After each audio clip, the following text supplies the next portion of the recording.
Everybody, my name is Paul. I'm a country realtor in the southwestern part of Virginia. I'm over near Lexington. And today I'm going to talk to you about how to prepare your home for sale or your property, specifically regarding photographs. Because I used to be a photographer. I did that for many years, and I also got into aerial photography. And I have a little pilot license and a small plane. So I know a lot about how to present products for sale, because without pictures these days, basically, it's very hard to make a sale unless you really know what it is beforehand.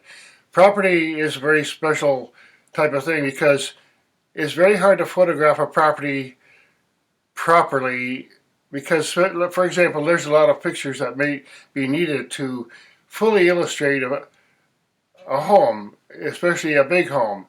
So you have to choose a certain amount. The MLS system in real estate has a certain limit, a number of pictures, and you have to be careful what you include in a picture.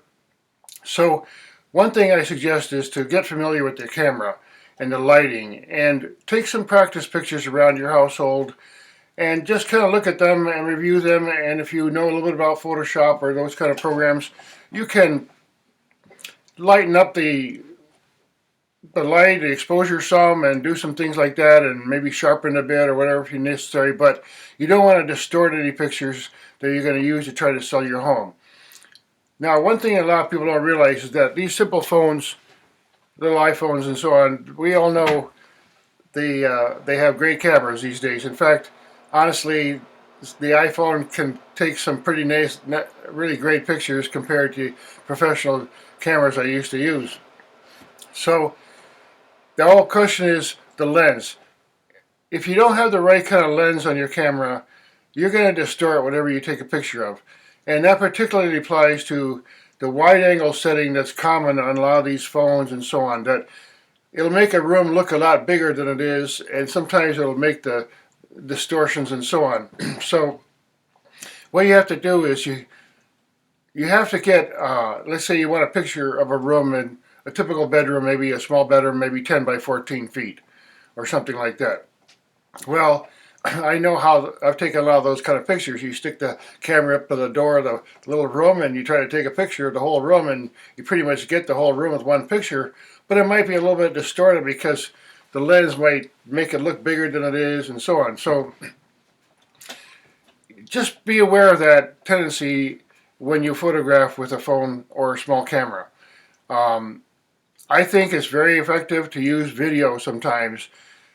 A video, even like 10 seconds of a video, can reveal a whole lot, that more than 1,000 pictures, sort of, because it takes a lot of pictures and it's sort of a walkthrough. I've done a lot of walkthroughs and videos. I put them on YouTube for my clients. If I am listing a home, I put the video up there because you can't put the video on the MLS system now. You have to put just basically standard pictures. And the MLS system has a requirement that you need a picture of the driveway, the entrance from the street, the view. That's a requirement for an MLS. So make sure you get that type of picture. And again, private things that shouldn't be in the picture, just things that reveal who you are, your address, and so on. You might not want to include those, especially you don't want pictures of your little kids and so on in a video that's going to go out to millions of people for them to look at. So now, when you get into some bigger properties, a lot of people, you know how it is these days, people look from California, they want to buy in Virginia, so they go online, they go to Zillow and Realtor.com and they say, okay, honey, let's take a look at these houses over there in Virginia. And they might want to look at the roof and so on. So anything that you can do to really fully show your property and all its features, even details. And you don't have to display any details of bad things on, but if you have some difficult areas in your property that you need to be honest about, before a deal closes, you don't have to put them up for the public, but let's say you have a buyer or a realtor say, hey, tell me the honest truth. What's the roof look like? What's the basement look like? Then you can have some of those pictures in your stock when you do a photographic setup of your home. You can have a collection of photographs that you can show some of the details of the house that you wouldn't normally put on a public setting. So make sure you take a lot of pictures. You can always delete the bad ones. When you take a picture, make sure the lighting's good. I like natural lighting. You'll notice that the lighting will change very quickly in some homes just because as the sun proceeds around. For example, where I live, the morning is great, got a lot of sun in the kitchen and so on. Where I'm sitting now, later in the afternoon, the sun's on the other way, and I don't have as much nice light in my home in that area. So keep in mind the lighting and the time of day. And don't be afraid to also include some beauty shots. For example, you can take a picture of your home and you need to display it. Take it at sunset or take it at a time when it just looks really nice. And if you're going to plan, if you're going to live in a home for a while, and if you lived, maybe you'll sell the home someday. Take some pictures now of how it looks. If you see a snowstorm and it looks beautiful, and you never know what kind of picture will actually influence someone to buy your house in the future or your property. Take pictures of things like accessories. You have a pool or a jacuzzi or anything expensive that you spend money on, a deck, pond, all those things. Make sure you cover your whole property for the best results in trying to present it to the public. Now, a lot of photography is done these days by drone. And drones these days, people don't know that you have to have a commercial permit to use a drone for commercial purposes, and to actually have a flight plan. You have to know some things about aeronautics because, like, I have a pilot license, so I know a lot about it, but you have to know some of the guidelines and restrictions of anything flying around. You don't want to invade people's privacy, and people will shoot a drone in some areas. So there are also some areas that are very secure, and you're not allowed to have a drone there.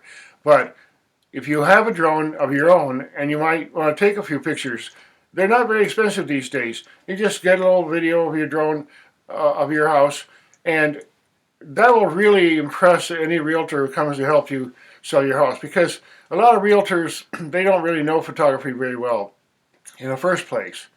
And you'll see those kind of pictures up there on the internet when you look for homes. Look for the homes that are really displayed well, and get some idea like, hey, that's a cool shot. I'll get that same kind of shot of my own home, you see. And then you'll have a record. And when you have a homeowner buys your property someday, then you'll be able to say, hey, look, you make friends. Sometimes they do. People who buy and sell houses, they become friends with each other and say, here, I got a whole stash of nice pictures of your property that you just bought. And it's a really nice thing to include. And it assists your realtor a lot.